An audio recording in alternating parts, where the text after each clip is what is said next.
Vous êtes de plus en plus nombreux à nous suivre et à participer à l'évolution de la chaîne Afrique N24, et sincèrement nous tenions à vous en remercier. Nous lisons tous vos commentaires qui enrichissent le débat et vraiment nous vous demandons de nous soutenir, en aimant les vidéos pour une large diffusion, et pour continuer à avoir une ligne éditoriale indépendante, et vous proposer de nouvelles émissions toujours de plus en plus enrichissantes. Ne restons pas passifs, soyons actifs. Merci et à bientôt. Bonjour, bonsoir.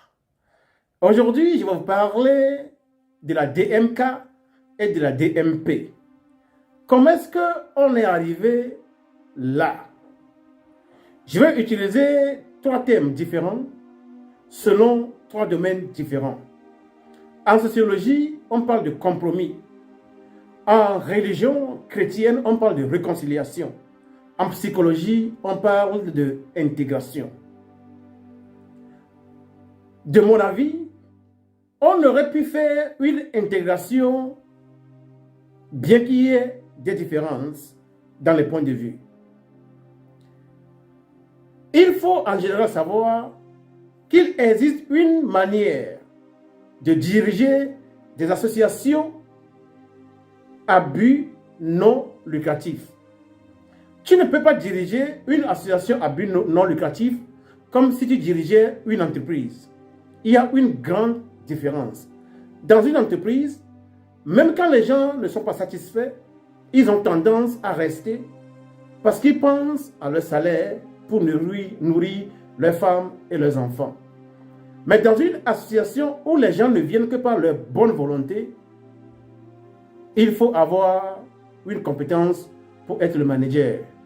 C'est très important. Il faut avoir une autre compétence pour être le manager d'une association à but non lucratif. Parce qu'il y a une différence entre la manière de gérer une entreprise où il y a des salariés et une autre manière de diriger les gens qui viennent par leur propre volonté pour faire un travail. Dans une entreprise, vous pouvez faire ce qu'on appelle le top-down. Le manager général peut prendre des décisions, même quand les travailleurs ne sont pas d'accord, ne sont pas contents avec ça, ils peuvent s'aligner parce qu'ils pensent à leur salaire, ils pensent à leurs femmes, ils pensent à leurs enfants. Mais quand c'est dans une association à but non lucratif, il faut extrêmement faire attention. Je vais vous recommander le livre qu'on appelle, le livre dont le titre est 21 règles irréfutables du leadership. Ce livre est écrit par l'Américain John Maxwell. Si tu veux diriger un parti politique ou une association à but non lucratif, il faut obligatoirement lire le livre intitulé 21 règles irréfutables du leadership. Ce livre est écrit par John Maxwell. Vous pouvez le chercher sur Internet, vous allez le trouver. Vous allez le commander et l'avoir à la maison et le lire. Ça changera totalement votre manière de diriger. Maintenant, prenons la DMK. On a fait une élection le 22 février 2020. Le docteur Agboyome Kodjo a gagné cette élection à plus de 72%. Il a battu tous les protagonistes. Il les a battus à plate couture. Mais puisque nous sommes au Togo, et que M. Faure Gnassingbé pense que le Togo est une propriété de son père, Feu Gnassingbé Eyadema, qu'il lui aurait légué, il est encore passé par un coup de force pour rester au pouvoir jusqu'au jour où je vous parle. Donc, cette année 2023, 3 ans après, il y a des élections législatives et sénatoriales qui seront organisées. Normalement, c'est la DMK, le gouvernement de la DMK qui est le gouvernement légitime du Togo. C'est ce gouvernement seul qui a le droit d'organiser des élections au Togo. Mais la réalité est que ce gouvernement est à l'étranger. Ce gouvernement est contraint à l'exil. Et pendant ce temps, il y a un calendrier électoral au pays que le gouvernement illégitime est en train de déployer. Maintenant, dans la DMK, certains ont souhaité participer à l'élection. Mais à la fin, La DMK a décidé qu'en tant que DMK, gouvernement légitime, nous ne pouvons pas participer à une élection qui est organisée par un régime qui est illégitime et illégal à la tête du pays. Surtout quand on pense à ce qui peut arriver à partir de cet instant jusqu'en 2025. Parce qu'en 2025, il y aura une autre élection présidentielle.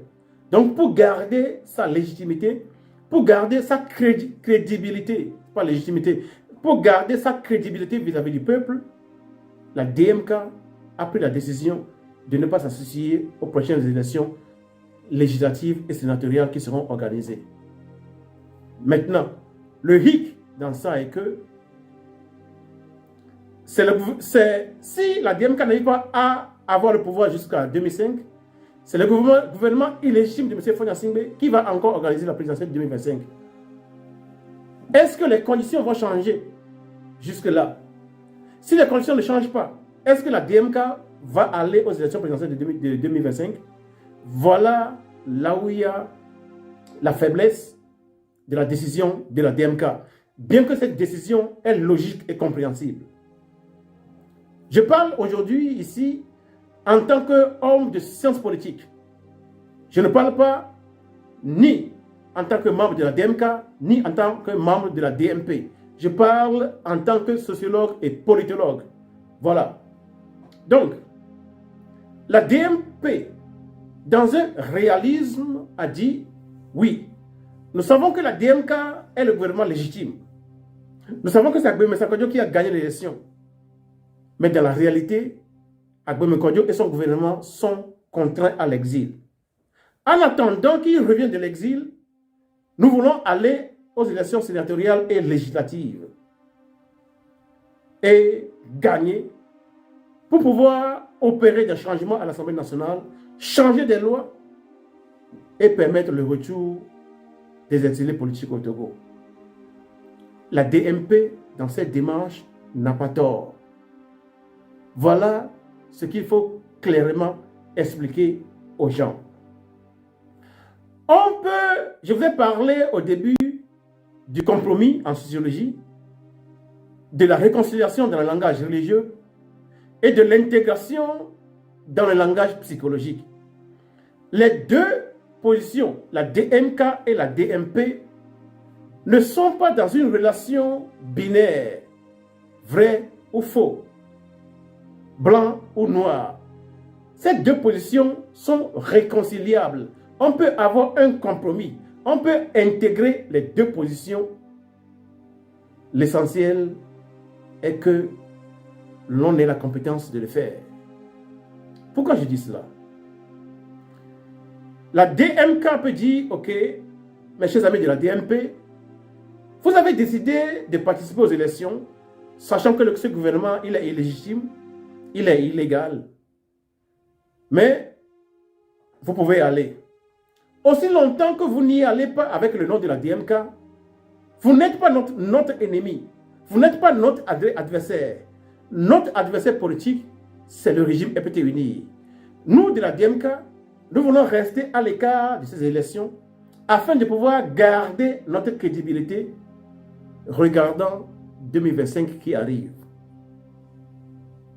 Donc, si la DMK dit cela, et maintenant la DMP est décidée à aller aux élections, la DMP peut aller aux élections, gagner et revenir avec la DMK pour continuer par exiger la victoire de la DMK.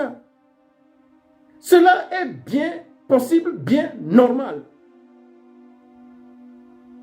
En 2015, en 2010 et en 2015, en 2005, l'opposition a gagné les élections au Togo. C'est une réalité immuable. Cette réalité ne changera jamais.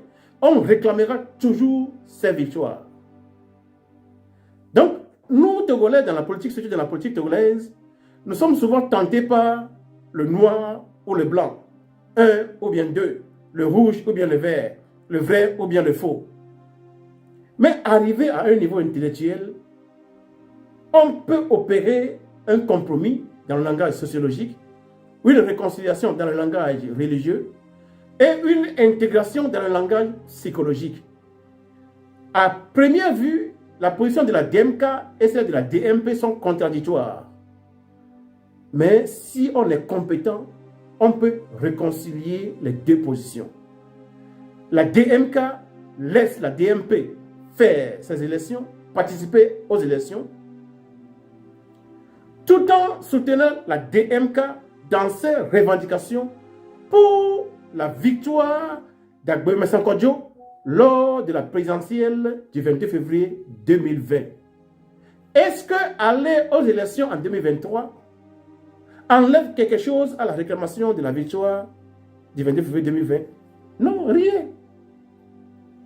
Est-ce que les conditions dans lesquelles les élections seront organisées en 2023, est-ce qu'elles sont différentes des conditions dans lesquelles elles étaient organisées en 2020? Non. Maintenant, de quoi parle-t-on? Il suffit de faire un petit effort pour dépasser le sentiment et arriver dans la raison, dans la rationalité. Et là, l'intégration, elle est possible. La DMP n'est pas l'adversaire de la DMK. L'adversaire de la DMK, de la DMP, c'est le régime RPT uni. Il faut toujours savoir raison garder, maintenir l'adversaire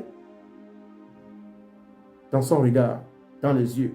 Maintenir ses yeux sur l'adversaire, qui est le régime RPT uni.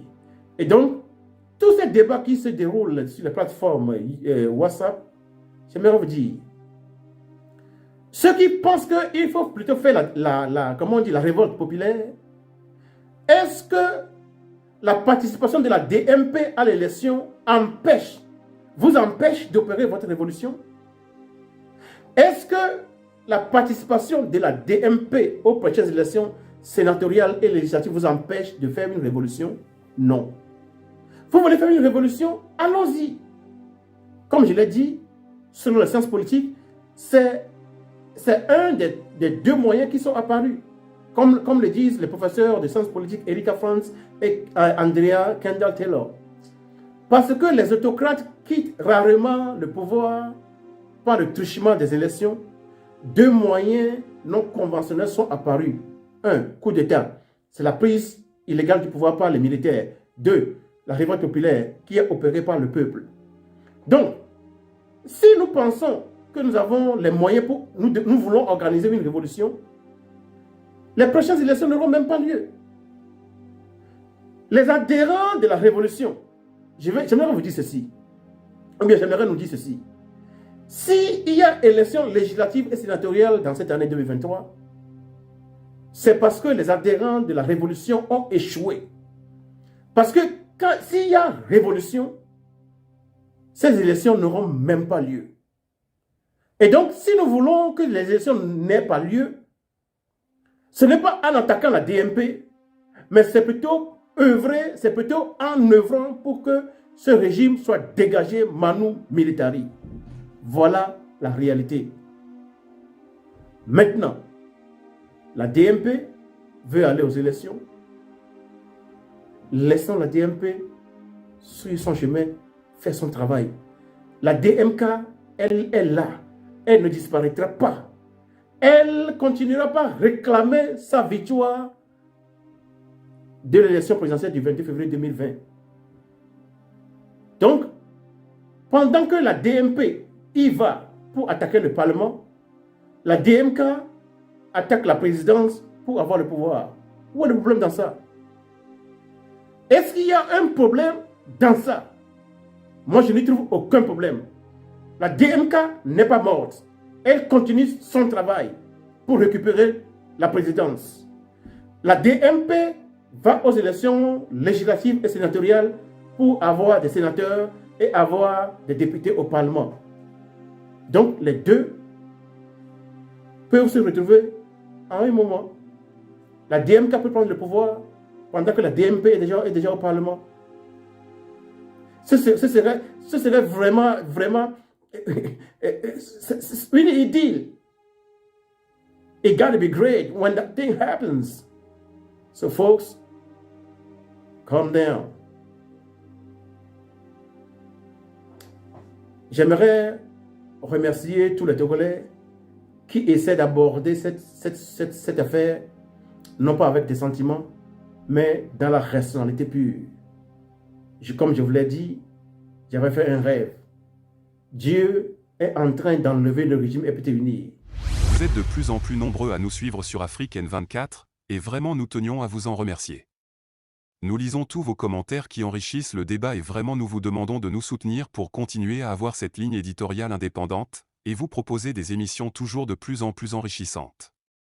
Merci et à bientôt. Likez la vidéo si ce n'est pas déjà fait. Laissez aussi votre point de vue en commentaire. Abonnez-vous et cliquez aussi sur la petite cloche de notification pour ne rien rater de nos prochaines vidéos.